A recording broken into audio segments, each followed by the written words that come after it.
Ezekiel 36 verse 11. I will multiply on you man and beast, and they will increase and be fruitful.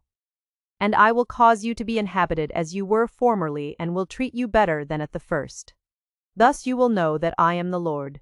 This verse is part of a message of hope that God gave through the prophet Ezekiel.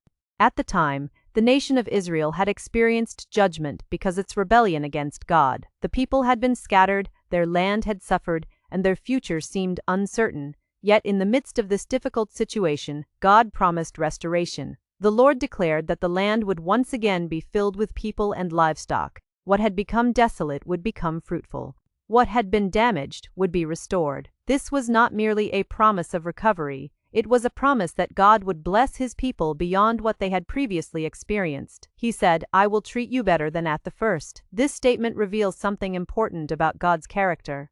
God is not only able to restore what has been lost, he is able to bring about a future that is even better than the past. While people often look backward and long for the good old days, God frequently calls his people to look forward to what he is going to do next. For the Israelites, this promise pointed to the rebuilding of the nation and the renewal of the land. For believers today, it reminds us that God is still a God of restoration. Although this verse was originally spoken to Israel, the principle behind it encourages Christians who may be walking through difficult seasons. Many people experience times when parts of life feel barren.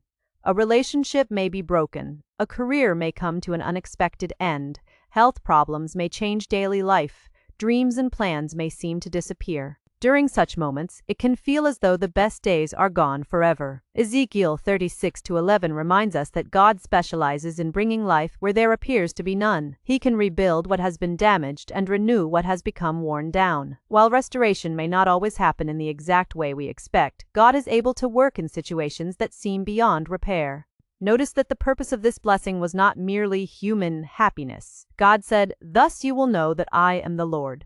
The restoration itself was meant to point people back to him. God's blessings are intended to reveal his faithfulness, power, and goodness. This remains true today. When God carries us through difficult circumstances, provides for our needs, answers prayers, or opens unexpected doors, those experiences should remind us of his presence and faithfulness. The goal is not simply that our lives improve, but that we come to know him more deeply. There is also an important lesson about hope in this verse. The people receiving this message had every reason to be discouraged based on their circumstances. If they had looked only at what they could see, they might have believed that their future was hopeless. God, however, saw a future they could not yet imagine. The same is often true for us. We tend to judge tomorrow based on today's circumstances.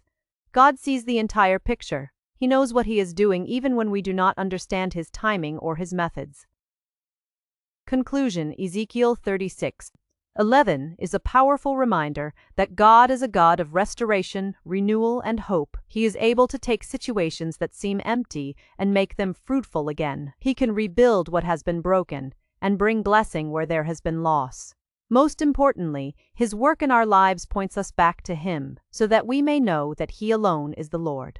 When life feels barren or disappointing, this verse encourages us not to lose hope. The God who restored Israel is still the God who works powerfully today. Our circumstances may not tell the whole story, because God is often preparing blessings and opportunities that we cannot yet see. His ability to restore is greater than our ability to imagine.